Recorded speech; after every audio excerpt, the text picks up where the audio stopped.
and we're going to be telling you about tattoos. So the first question of our...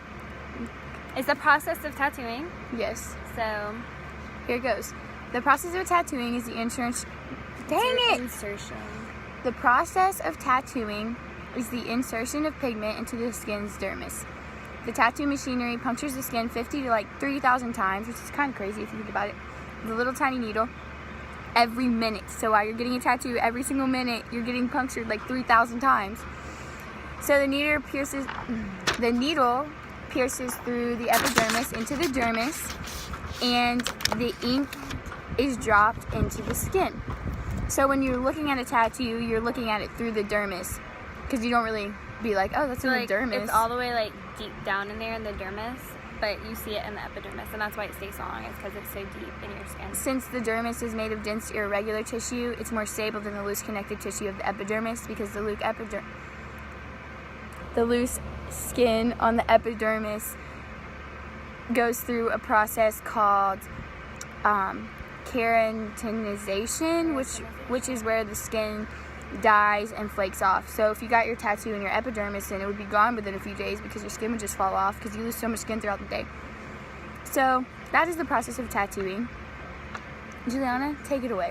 So the aesthetic and health consequences previously researched. So they can have a negative effect on you as you age, because the natural process of it being a tattoo means it's going to fade and you're going to wrinkle. Obviously. So it's going to sag. And they fade over time, especially because of the sun. So when the skin's exposed to sun, just like it kind of tans your skin, it's also going to fade your tattoo and make you wrinkly faster.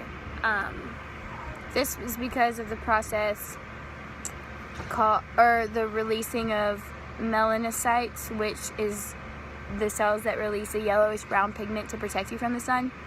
So your skin naturally wants to protect you from being burnt in the UV rays that are dangerous.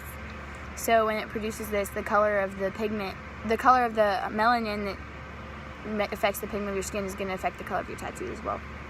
So, okay. The health consequences.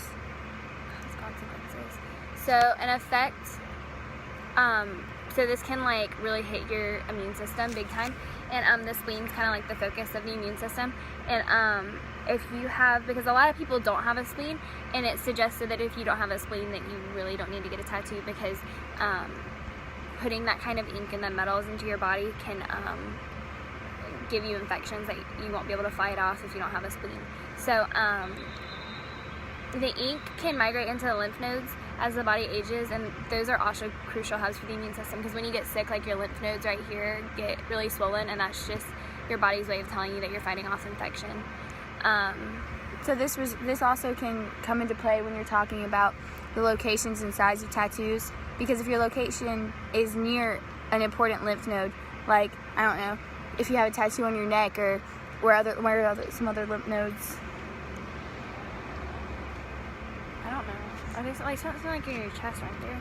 Well, if your location of your tattoo is near something like that, your lymph nodes or anything like that, over time, after 40 years, 30 years, 50 years, whatever, however long you have this tattoo, it's going to migrate. So it goes also, not only does it migrate deeper into the dermis, it's going to migrate into the lymph nodes, which can affect how your body fights off disease. And they also can affect if you have to receive bone marrow or give bone marrow for any reason, then the ink can affect that as well.